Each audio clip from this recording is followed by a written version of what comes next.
morning, students. So now we will go for our chapter number 7, that is alternating current. Okay, और इसमें से एक question 4 marks का आने वाला है. Okay, so this is the last chapter of our part A. 1 to 8 हमने complete कर दिए, उसमें चैप्टर नंबर 7 बाकी है. तो जो मेरा काम है वो मैं यहाँ पे कंप्लीट कर दूंगा. Okay, so chapter number 7 that is alternating current.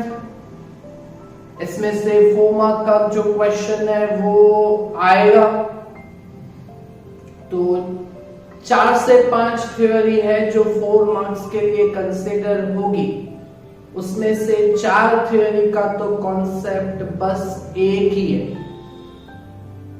तो और थोड़े पोर्शंस कट भी हुए हैं, तो उसको भी हम थोड़ा नोट में दिखा देंगे और जो भी होगा वो मैं आपको बोल दूंगा.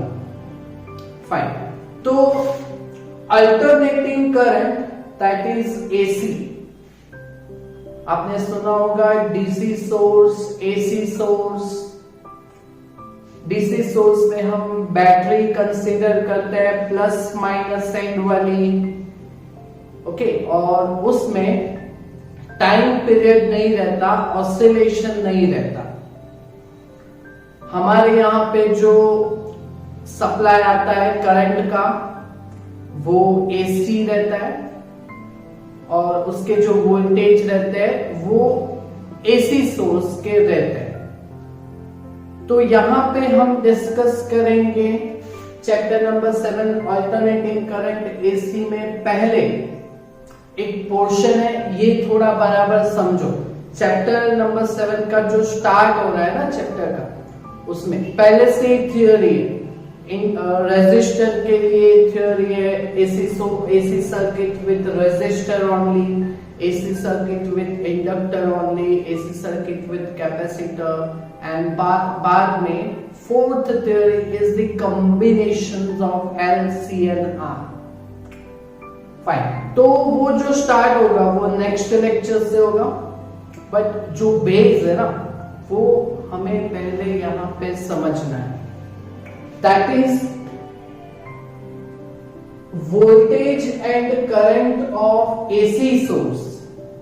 जो एसी सोर्स रहता है तो वो हमने चैप्टर नंबर 6 में लास्ट में देखा था. AC generator that produce AC voltage and AC current देखा था ना चैप्टर 6 का लास्ट थ्योरी. Okay fine. तो उसमें हम यहां पे देखिए कि क्या करेंगे. The voltage and current of AC source always considered as VRMS and IRMS. So what is the meaning of RMS value? V और I तो आपको समझ में आएगा, that is voltage and current. But what is the meaning of RMS? तो इसका full form है that is root mean square. RMS, root mean और स्क्वायर. तो वो स्क्वायर रूट तो आपको आता है कैल्सी में, स्क्वायर भी तो आपको आता है कैल्सी में, बट ये जो मीन वैल्यू है ना वो आपको पहले सीखना पड़ेगा. वो जो टेक्स्ट में डायरेक्ट मैथमेटिकल पोर्शन दिया गया हुआ है, तो ये सिर्फ समझिए. आएगा तो ठीक है, नहीं आएगा तो भी चलेगा. तो अगर किसी भी फंक्शन का ओवर वन पीरियोडिक टाइम अगर आपको average value that is mean value अगर आपको सीखना है, तो वो कैसे करोगे कि चलो भाई कोई फंक्शन है, function f which is based on t. तो अगर वो आपको सीखना है तो वो कैसे करोगे कि चलो भाई कोई फंक्शन है f based on time t. Okay, तो उसका average value that is mean value अगर आपको समझना है तो मैं एवरेज वैल्यू हम ब्रैकेट से दिखाएंगे ऐसे। ओके, तो इसका मीन वैल्यू कैसे करते हैं, तो ये फंक्शन जो है उसका इंटीग्रेशन करेंगे। इंटीग्रेशन करेंगे तो इंटीग्रेशन वो भी करेंगे हम over a one periodic time. Okay, तो फंक्शन f का integration that is ft with respect to time dt। With respect to time इस फंक्शन f का हमने इंटीग्रेशन किया, that is called average mean value of function f। Okay, but हमें करना है over a one periodic time. Okay, तो integration कहां से कहां तक आएगा, 0 से कैपिटल T तक, पर capital T that is periodic time. और okay, over a one periodic time है, तो आगे क्या आएगा, दैट इज इंटीग्रेशन में 1/T। So this is the equation of how to take the mean value of any physical quantity। Okay, समझ में आता है तो ठीक है। चैप्टर जहां पे स्टार्ट होगा तो राइट हैंड साइड के एंड में ये है, नहीं आएगा तो भी कोई फर्क नहीं पड़ने वाला। ओके, बट ये जो है ना यहाँ पे इंपॉर्टेंट नोट, तो वो आपको आना ही चाहिए कि ऐसा कोई फंक्शन, तो वो साइन फंक्शन है, कॉस फंक्शन है और बेस्ड ऑन टाइम t। तो साइन और कॉस का mean value over a one periodic time, तो साइन और कॉस का mean value over a one periodic time वो 0 होता है। कितना होता है, 0। और साइन स्क्वायर और कॉस स्क्वायर का मीन वैल्यू होता है दैट इज 1/2। दैट इज कितना रहता है, 1/2। वो कैसे आता है उससे आपको कोई मतलब नहीं, फाइन। बट इसका सॉल्यूशन मुझे आता है मैथमेटिकल सॉल्यूशन, तो वो मैं आपको साइड पे दिखा देता हूं। अगर फिर भी तकलीफ हो तो मैसेज कीजिएगा, आपको उसका सॉल्यूशन 100% भेजूंगा। ओके, तो साइन ओमेगा टी और कॉस ओमेगा टी का वैल्यू कितना है over a one periodic time, उसका एवरेज वैल्यू मीन वैल्यू कितना रहता है, 0। ये आपको थोड़ा याद रखना पड़ेगा, पूरे चैप्टर में ये काम लगेगा।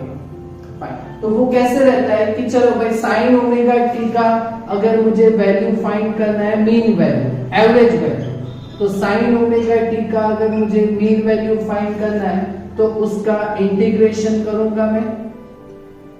अच्छा, तो वो साइन फंक्शन का इंटीग्रेशन क्या रहता है, साइन फंक्शन का इंटीग्रेशन क्या रहता है, तो साइन का डेरिवेशन कॉस। ओके, तो इंटीग्रेशन साइन का वो माइनस कॉस रहेगा, that is minus cos omega T. Okay, चलो देखिए ये ओमेगा टी वाला आपको समझ में नहीं आ रहा है तो थीटा से हम कंसीडर कर लेंगे कॉस थीटा। ओके, और ओवर वन पीरियोडिक टाइम, तो ये एंगल का लिमिट रहेगा, upper limit lower limit. Okay, तो एंगल्स कहां से स्टार्ट होता है, 0 से। ओके, और एक रोटेशन जब होता है कंप्लीट तो वो 0 से 2 पाई रेडियन तक जाएगा। ओके, चलो तो माइनस उसको ऐसे ही रखते हैं, तो यहां पे पहले अपर लिमिट लिखेंगे, तो cos 2 पाई माइनस cos 0 रहेगा, और cos 0 का तो वैल्यू आपको मालूम है दैट इज 1, और cos 2 पाई, तो जहां पे 0 डिग्री आता है वहां पे ही 2 पाई रेडियन आता है। 0 0 pi by 2 pi 3 pi by 2 है 2 पाई, तो cos 0 का जो वैल्यू रहेगा वही cos 2 पाई का रहेगा ना, समझ में आ रहा है कि नहीं? तो cos 0 1 और cos 2 पाई भी 1, तो 1 minus 1 that is called 0। Okay, तो देखो यहाँ पे साइन फंक्शन का over one periodic time average value mean value कितना है यहाँ पे 0। ओके, ऐसे का ऐसा अगर हम cos फंक्शन का करेंगे तो cos का integration that is sin theta, तो यहाँ पे साइन 2 पाई माइनस साइन 0 आएगा, तो sine 0 that is 0, sine 2 pi that is 0, तो भी आंसर 0 आएगा। क्लियर? और अगर स्क्वायर फंक्शन में हो ये साइन और cos, sine square theta cos square theta, okay, तो उसका मीन वैल्यू कितना रहता है 1/2। अच्छा, तो वो कैसे रहता है कि ये भी एक ट्रिगोनोमेट्री वो तो मैथ्स वाले पढ़ते हैं, तो हम तो यहाँ पे बायोलॉजी के भी स्टूडेंट है ना यहाँ पे, ओके। तो साइन स्क्वायर थीटा या कॉस स्क्वायर थीटा हो, तो चलो भाई साइन स्क्वायर थीटा तो उसका derivation 1 minus cos 2 theta divide by 2 रहता है, तो ये 2 दोनों की डिवाइड में है तो 1/2 माइनस कॉस 2 थीटा बाई 2 रहेगा, ओके। और अगर इसका हम वैल्यू लेंगे तो ये 1/2 तो कांस्टेंट, तो इसका मीन वैल्यू देखो ये वापस आ गया ना कॉस फंक्शन, तो इसका मीन वैल्यू तो कितना रहता है 0, और ये तो 1/2 अपना नंबर है कांस्टेंट, तो देखो 1/2 माइनस 0 तो 1/2 आएगा कि ओके। और cos square omega T that is 1 plus cos 2 omega T by 2, तो उसमें भी वो जो पीछे वाला पोर्शन है साइन स्क्वायर ओमेगा टी में जैसे 1 माइनस cos 2 थीटा बाई 2 आता है, तो cos स्क्वायर में 1 प्लस cos 2 थीटा बाई 2 आता है, ओके। तो यहाँ पे बीच में प्लस आएगा, बट इसका तो एवरेज वैल्यू 0 रहेगा कि मीन वैल्यू 0 रहेगा कि, है ना, तो दैट इज 1/2 आएगा, ओके। तो ये जो दो है ना वो यहाँ पे आपको याद रखना पड़ेगा। मैंने सॉल्यूशन तो आपको यहाँ पे दिखाया हुआ है ऑलरेडी और थोड़ा दिखाया भी है, ओके, बट ये आपको याद रखना पड़ेगा, ओके। तो आरएमएस वैल्यू में रूट मीन स्क्वायर, तो ये जो मीन कैसे लेते हैं वो हमने यहाँ पे समझ लिया ब्रैकेट से, इंटीग्रेशन से, बट ये बस याद रखिएगा, फाइन। तो पहली 2 मार्क्स की थ्योरी यहां पे आएगी, तो what is RMS value and find RMS value of voltage and current, okay. तो वोल्टेज की RMS value that is Vrms and current की RMS value that is Irms, तो उसका आंसर लाना है। तो व्हाट इज आरएमएस वैल्यू, तो जो फुल फॉर्म है ना वो इसका डेफिनेशन है, तो RMS value of any physical quantity that is the root of the mean of the square, okay. या फिर उल्टा लिखिए, ओके, क्योंकि उल्टा जो हम यहाँ पे डेरिवेशन करेंगे ना वो उल्टा ही करेंगे, okay. The RMS value of any physical quantity is the square of the mean of the root. Clear? Okay. उल्टा ही लिखना पड़ेगा, ओके। तो RMS value of voltage हमें यहाँ पे पहले Vrms का आंसर लाना है, तो इसका आंसर आएगा Vrms is equal to Vm by root 2 prove करेंगे, ओके। तो ये एमसीक्यू कॉन्सेप्ट जो है ना यहाँ पे वो 100% एमसीक्यू में ये पोर्शन आएगा ही आएगा, ये आरएमएस वैल्यू के बेस, ओके। तो आरएमएस वैल्यू ऑफ वोल्टेज हम पहले करेंगे, तो पहले तो एसी सोर्स के voltage that is voltage of AC source is given by, okay. तो voltage of AC source is given by V is equal to, generator में वोल्टेज का आंसर कितना लाया था हमने, that is V is equal to Vm sin omega t, well voltage Vm that is maximum voltage, constant value peak voltage भी बोल सकते हैं हम उसको, ओके। और ये voltage according to the sine function change हो रहा है, that is crest and throw, crest and throw, okay, that is sine function, okay। तो हम यहाँ पे Vrms का आंसर हमें लाना है, तो पहले क्या करेंगे RMS पहले हम स्क्वायर करेंगे, ओके चलो, तो पहले स्क्वायर करेंगे, तो दोनों साइड स्क्वायर करते हैं, तो that is v square is equal to vm square sine square omega T, ये स्क्वायर हो गया। ओके, बाद में क्या लेंगे हम, मीन। मीन मतलब कि ऐसे ब्रैकेट दिखाएंगे हम। चलो दोनों साइड ब्रैकेट ले लेते हैं, mean value that is v square का bracket is equal to right hand side पे vm square sine square omega t का ब्रैकेट। ओके चलो, तो फिर यहाँ पे ये vm स्क्वायर जो पिक वैल्यू है, मैक्सिमम वोल्टेज, वो तो कांस्टेंट रहता है, तो वो vm स्क्वायर को ब्रैकेट से बाहर निकाल देते हैं। ओके, तो अंदर क्या आएगा, that is sine square omega T आएगा। ओके, तो यहाँ पे देखो आया ना, साइन ओमेगा टी या कॉस ओमेगा टी, उसका वैल्यू होता है तो 0 होता है, बट यहाँ पे स्क्वायर वाला है ना, तो इसका एवरेज वैल्यू कितना रहेगा, तो here sine square omega t का वैल्यू कितना रहेगा, दैट इज 1/2। ओके चलो, तो यहाँ पे ये कितना होगा, तो v square is equal to vn square into 1/2 रहेगा, ये इसका वैल्यू 1/2 हमने कंसीडर कर लिया। समझ में आ रहा है, बहुत इजी, कुछ हार्ड नहीं है। एवरेज वैल्यू जो ये है वो आपको यहाँ पे याद है, उसका सॉल्यूशन मैंने यहाँ पे बताया हुआ है आपको, ये फुल ट्रिगोनोमेट्री का सॉल्यूशन है। ओके, तो ये हमने क्या ले लिया, पहले स्क्वायर किया, फिर ब्रैकेट मीन लिया, अब हम क्या लेंगे, रूट लेंगे, रूट। ओके चलो, तो रूट लेंगे, तो रूट मतलब ऐसे कुछ ऐसे सिंबल आता है ना स्क्वायर रूट का। ओके, तो चलो स्क्वायर रूट लेते हैं। ओके, तो स्क्वायर रूट में v स्क्वायर का average value that is equal to, दोनों साइड रूट लेंगे, तो इसका रूट ले लिया। चलो अभी vm स्क्वायर बाई 2 का भी रूट लेंगे, तो that is root of vm square divide by 2।